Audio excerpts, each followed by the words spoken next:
kita jumpa lagi dalam video pembelajaran kita hari ini dengan tema berkarya untuk Tuhan dan sesama, part 2 dalam pembelajaran 11, pendidikan agama Kristen. Jadi video hari ini itu tentang part 1 dalam pembelajaran 2 ya. Jika part 1-nya sudah kita pelajari di video sebelumnya. Baik, nah sebelum kita masuk dalam pembelajaran kita, mari kita berdoa. Lipat tangannya, tutup matanya, kita berdoa. Terima kasih Yesus buat kasih setiamu yang kau berikan bagi kami, di mana pada saat ini kami berjumpa kembali dalam pembelajaran agama kelas 5. Berkatilah setiap kami, sehingga kami bisa memahami pembelajaran 11 part 2. Terima kasih Yesus. Hanya dalam nama Tuhan Yesus kami berdoa. Amin. Nah, sebelum kita masuk pembelajaran, kita akan literasi dulu dalam Mazmur pasal 33 ayat 6 sampai yang ke-7. Silakan dibaca literasi berikut ini. Mazmur 33 ayat 6 sampai 7. Di ayat yang ke-6, oleh firman Tuhan di langit telah dijadikan, oleh nafas dari mulutnya segala tentaranya. Ayat 7, ia mengumpulkan air laut seperti dalam bendungan.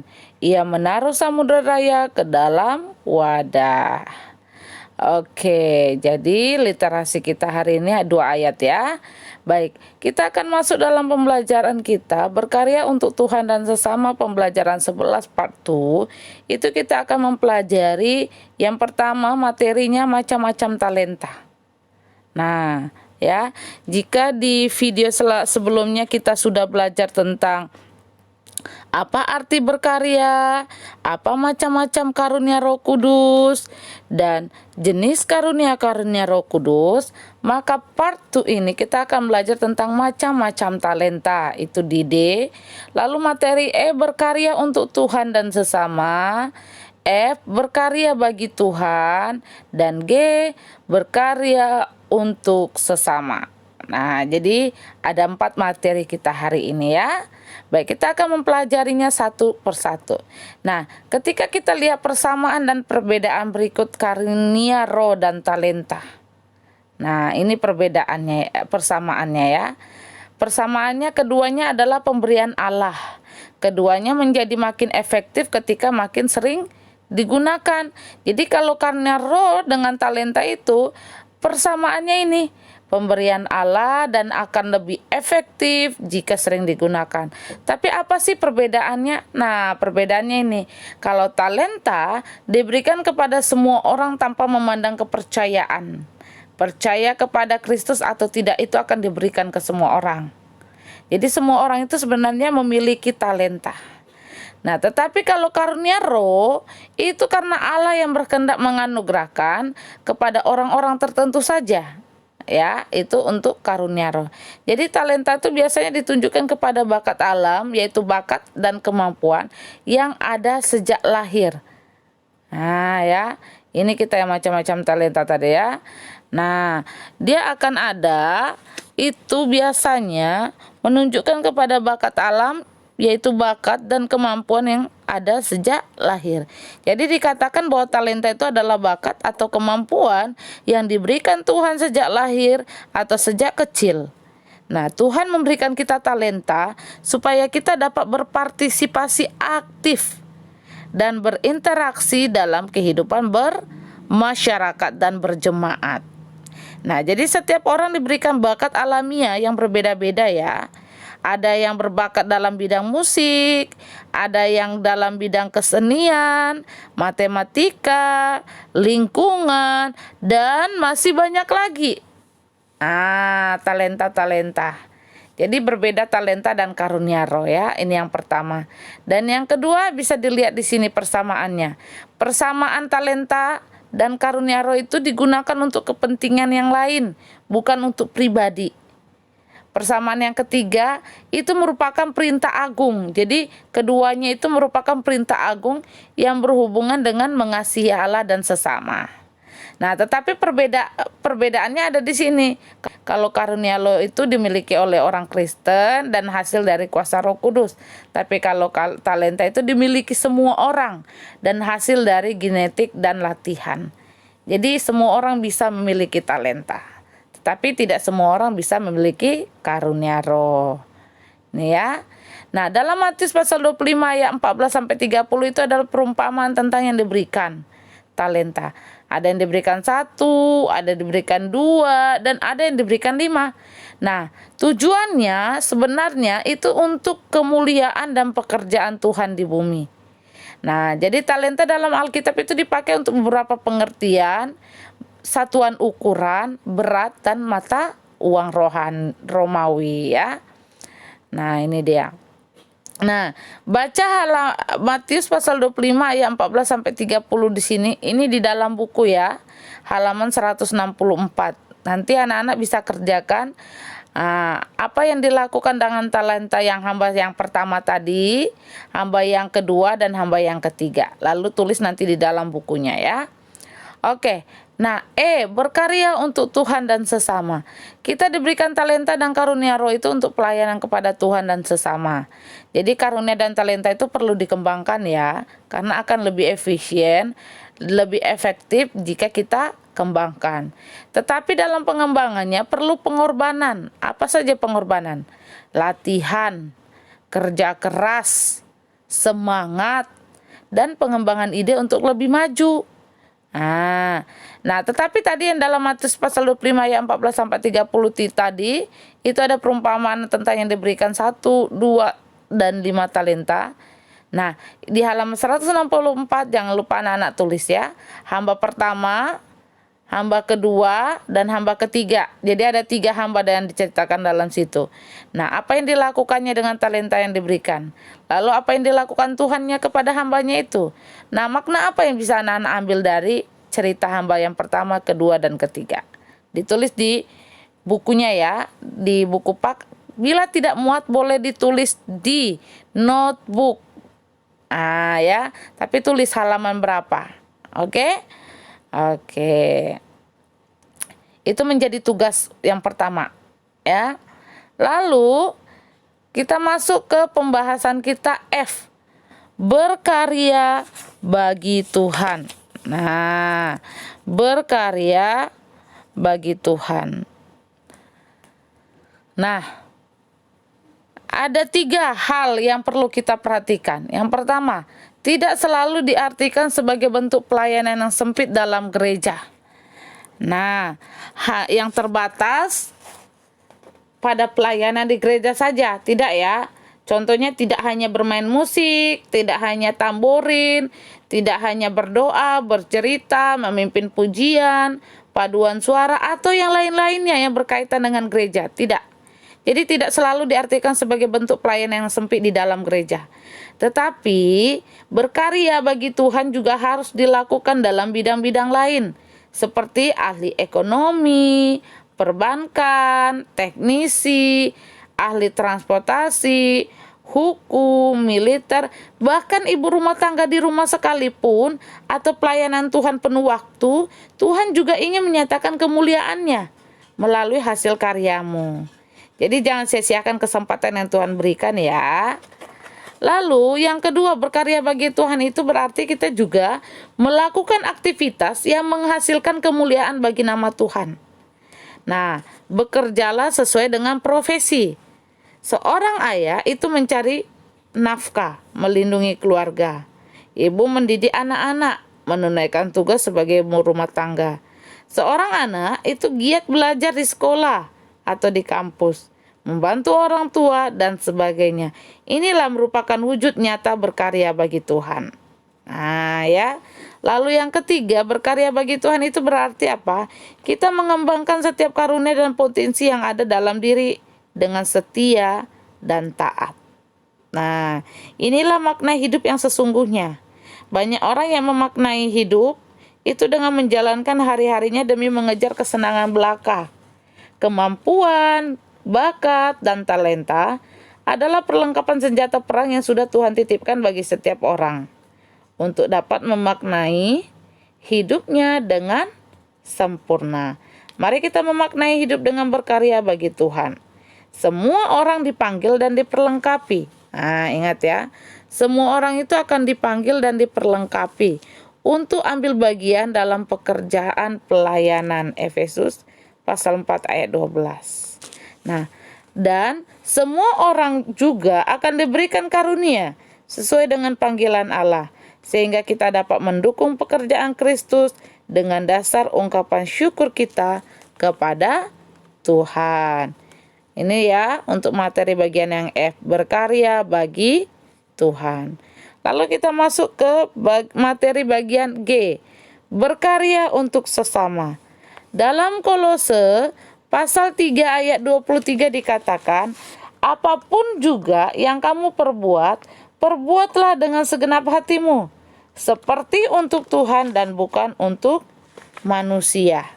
Nah, jadi kita harus melakukan segala sesuatu itu dengan segenap hati ya. Jangan karena disuruh, jangan karena melihat orang lain mengerjakan, jangan karena nanti dipandang tidak baik. Tetapi lakukanlah itu dengan segenap hatimu, bukan untuk kepentinganmu. Ya. Jadi seperti untuk Tuhan dan bukan untuk manusia. Nah, berkarya apa sih artinya? Berkarya itu merupakan hasil dari sikap dan perbuatan yang kita lakukan kepada orang lain yang dapat dilihat dan dinikmati. Nah, itu artinya berkarya ya. Apa sih contoh-contohnya? Nah, contoh-contoh berkarya itu yang pertama, suka membantu orang lain. Biarlah kita melakukan apa yang baik untuk semua orang. Itu kita bisa lihat di Galatia pasal 6 ayat 10. Jadi jangan lupa underline bukunya ya di halaman 155. Ya. Lalu yang kedua, suka bekerja keras. Itu juga contoh berkarya. Janganlah kita mencuri, tetapi sebaliknya biarlah kita bekerja keras untuk melakukan pekerjaan yang baik dengan tangan kita sendiri. Ya, Efesus pasal 4 ayat 28. Jangan lupa di underline ya di halaman 155. Yang ketiga, menjaga hidup secara jasmani dan rohani. Biarlah kita membersihkan diri kita dari setiap pencemaran daging dan roh, memiliki kekudusan dengan takut akan Allah. 2 Korintus pasal 7 ayatnya yang pertama. Lalu next, berkarya juga mengasihi dalam keluarga. Suami mengasihi istri, istri menghormati suami, dan anak-anak menaati orang tuanya. Efesus pasal 5 ayat 33 sampai ayatnya Efesus pasal 6 ayat pertama. Next, mengasihi sesama atau orang lain. Biarlah kita terus mengasihi satu sama lain, karena kasih itu dari Allah. 1 Yohanes pasal 4 ayat 7. Dan next, yang terakhir, taat kepada hukum pemerintah. Hendaklah kita taat kepada pemerintah, karena pemerintahan berasal dari Allah. Roma pasal 13 ayat pertama sampai ayat yang ke-7. Nah, jadi kita sering melihat ya di televisi ya. Kita sering melihat di televisi dan membaca atau mungkin melihat koran, kisah. Banyak orang yang tidak sempurna atau cacat. Tetapi kita mampu melakukan hal-hal yang luar biasa dalam hidupnya. Nah, yang orang cacat tadi atau tidak sempurna, mereka mampu loh melakukan hal-hal yang luar biasa. Tetapi bagaimana dengan kita yang diberikan kesempurnaan daripada Tuhan? Kita sebagai manusia yang dilengkapi dengan anggota tubuh dengan sempurna, pasti lebih bisa dari mereka. Jadi berilah yang terbaik untuk Tuhan dan sesama. Oke? Baik. Nah, di halaman 163 dalam buku PAK. Ini dia. Nanti jangan lupa ya, ini dikerjakan sebagai tugas kedua. tuliskanlah macam-macam karunia Roh Kudus. Dalam Roma, dalam 1 Korintus, dalam Efesus. Buka Alkitabnya dan tulis di situ apa saja macam-macam karunia Roh Kudus yang ada di dalam kitab tersebut. Oke? Ini menjadi tugas yang kedua ya. Di halaman 163 dalam buku nanti dicatat. Kalau tidak muat boleh di notebook. Ya. Oke. Ini tugas yang kedua. Nah, lalu pertanyaannya, hidup kita harus menjadi berkat. Apa sih artinya? Hidup kita harus menjadi berkat. Artinya, kita dipanggil untuk terus-menerus memperbaharui kehidupan kita dalam terang firman Tuhan. Nah, bagaimana caranya? Caranya yang pertama, kita membuang segala kejahatan, tipu muslihat. Yang kedua, kita juga harus membuang segala kemunafikan, kedengkian, dan fitnah. Nah, yang ketiga, kita harus mencari dan mengandalkan Tuhan, berjuang menjadi pelaku firman Tuhan, dan menyenangkan hati Tuhan.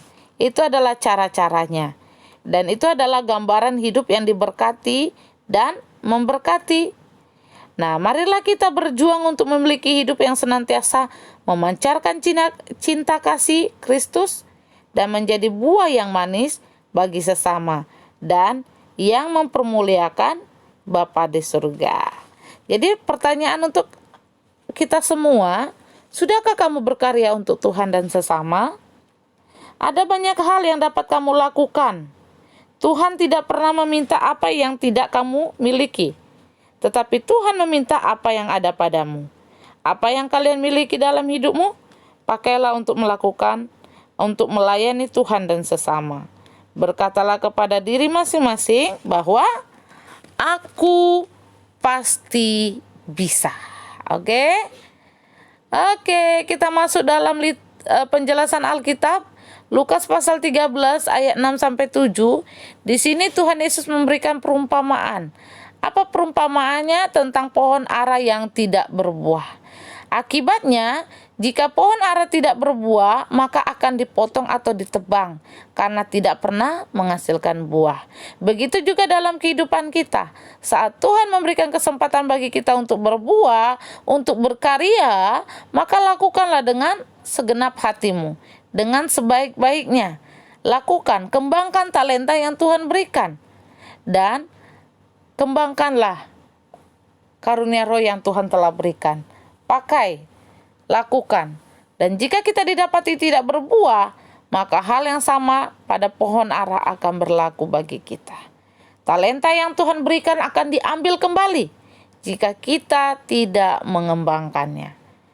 Oke? Jadi yang bisa bermain musik, kembangkan main musiknya. Yang bisa dengan pelajaran, kembangkan. Apapun itu yang Tuhan berikan, kembangkan. Karena Tuhan akan mengambil lagi talenta itu jika kita tidak mempergunakannya. Oke? Baik. Nah, di sini ada tugas latihan soal. Tadi ada sudah 2 tugas ya yang Miss berikan. Lalu ada ini yang tambahannya. Tuliskan arti talenta, berkarya, dan hidup menjadi berkat. Lalu yang kedua, tuliskan contoh berkarya untuk Tuhan dan sesama. Lalu yang ketiga yang tadi yang sudah Miss berikan, yang di dalam cerita, dalam materi, halaman 163 alternatif 2 dan halaman 164 alternatif 4 di dalam buku ya. Dan yang terakhir, anak-anak membuat atau menciptakan sebuah karya dengan memilih satu saja dari halaman 165 alternatif 6, tapi dibuat dalam bentuk video. Jadi ketika anak-anak membuat atau menciptakan sesuatu karya, dari awal sampai habis di video, tapi boleh dipotong-potong. Nah, ya. Jadi minimal dia 1 menit, ya. Oke. Nah, latihan ini akan dikumpulkan minggu depan ke WA Miss. Oke. Nah, ini dia untuk yang tugas mencipta halaman 165. Pilih satu saja dari tentang ini, ada 4. Nah, nanti ketika anak-anak membuat, jangan lupa di video, oke? Dari alat dan bahannya sampai pekerjaannya yang dimulai, pertengahan sampai akhirnya. Dan ketika sudah selesai, anak-anak foto hasilnya. Jadi dikirim ke Miss, ada videonya, dan ada hasil akhirnya fotonya. Oke? Oke. Sampai jumpa dalam video pembelajaran kita selanjutnya. Bye-bye.